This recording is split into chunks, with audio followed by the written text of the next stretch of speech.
Le film K-pop Demon Hunters, c'était de la merde.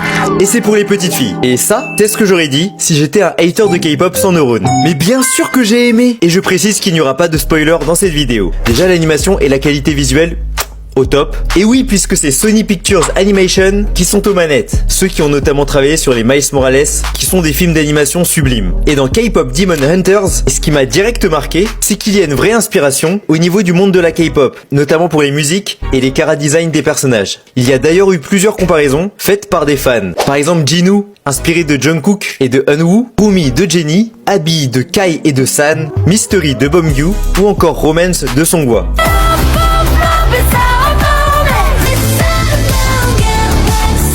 Et on sent que la production musicale a vraiment tenu à coller au code de la K-pop. Hormis ça, le film évoque subtilement les problématiques dans le milieu de la K-pop. Par exemple sur les thèmes de la solitude, la pression de la perfection, le décalage entre image publique et angoisse privée, mais aussi les points positifs de cette industrie. Il y a même des références à la mythologie coréenne. Un des seuls petits bémols pour moi, ce sont les membres du groupe Saja Boys, qui ont une personnalité un peu fade par rapport à Jinu. Mais je pense justement que c'était voulu pour le mettre lui en avant. Par contre, le vilain principal, moi je peux pas. Il ressemble à un vulgaire méchant de cartoon. De nos jours, il y a quand même énormément de webtoons et de dramas traitant de la K-pop, mais pas assez de films d'animation. Et j'espère vraiment qu'il y aura un second film. N'hésitez pas à me dire dans les commentaires si vous avez déjà vu le film, et n'oubliez pas de vous abonner. C'est du jamais vu dans l'histoire de Netflix, du jamais vu dans le classement Billboard, et ça risque bien de remodeler la géopolitique culturelle mondiale. Aujourd'hui, je vous parle de Chasseurs de démons et de Hallyu, dont la dernière vague, que dis-je, le tsunami, se transforme en un phénomène culturel multigénérationnel qui touche même les salles et booste la croissance coréenne.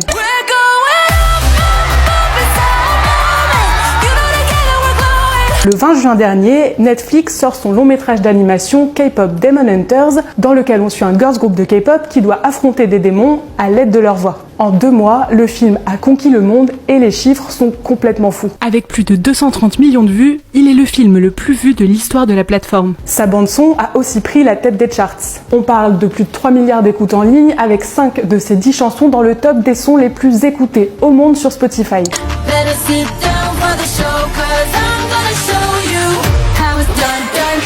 Mais alors, comment est-ce qu'on peut expliquer un tel succès? D'abord, les fans de K-pop y retrouvent des éléments clés. Les héroïnes qui se baladent près de la muraille de Séoul, qui chantent devant des dizaines de milliers de bâtons lumineux brandis par les fans, un incontournable des groupes de K-pop, mais aussi l'usage de termes spécifiques, comme Maknae, utilisé pour désigner le plus jeune membre d'un groupe de K-pop. Mais K-pop Demon Hunters a même dépassé sa base. Interrogé par Le Monde, le critique culturel Lee Jae-keun affirme que le film a trouvé un écho auprès des fans de K-pop, mais a aussi touché les non-initiés.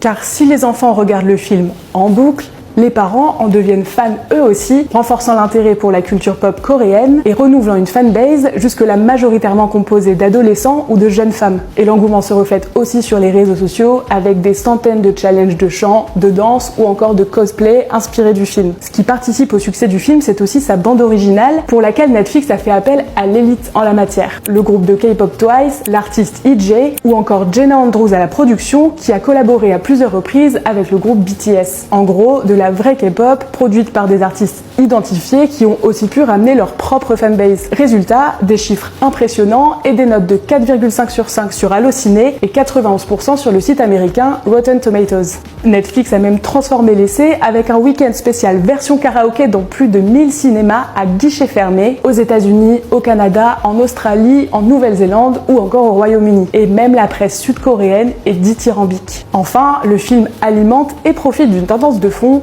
le Hallyu, la vague coréenne. Ce terme désigne la diffusion mondiale de la culture sud-coréenne. Le Hallyu s'est d'abord imposé dans les années 2010 avec des groupes de K-pop comme BTS ou Blackpink, mais aussi grâce à la visibilité offerte par Netflix au K-drama. Et dès les années 2000, le gouvernement coréen a flairé l'opportunité et investi des millions dans la promotion internationale de la culture coréenne, dans le cinéma, les séries, la mode, la beauté, etc., mais aussi dans la création d'un écosystème vertueux. Dans les années 2020, le cinéma, avec des films films comme Parasite, les séries avec Squid Game par exemple, mais aussi la K-beauty, la mode ou encore la cuisine nourrissent cette influence. En 2 décennies, c'est un véritable outil de soft power qui a placé la Corée sur la carte mondiale de la culture et finit par ruisseler sur l'économie locale. Selon une étude réalisée par Netflix, 61% des abonnés français déclarent mieux comprendre la culture coréenne grâce à des séries et 72% souhaitent maintenant visiter la Corée du Sud. Car oui, cette curiosité culturelle nourrit un véritable levier touristique. Résultat, en 2023, la Corée du Sud a accueilli 11 millions de touristes contre 5 millions en 2000. Entre 2017 et 2021, la Hallyu a généré un impact économique total estimé à 30 milliards de dollars. Plus de 160 000 emplois ont été créés, dont 116 000 dans les biens de consommation, donc les cosmétiques, la mode, la nourriture, etc. et 44 000 directement dans les contenus culturels. Et la culture mondiale ne veut pas passer à côté du phénomène et investit à son tour. D'ailleurs, K-pop Demon Hunters est produit par 2 entreprises américaines, Netflix et Sony Pictures. Et dans la K-beauty, ce sont les géants du luxe comme LVMH qui investissent. En 2025, la Corée du Sud était au 12e rang du Global Soft Power Index. Alors, les chasseuses de démons feront-elles entrer leur pays dans le top 10 ?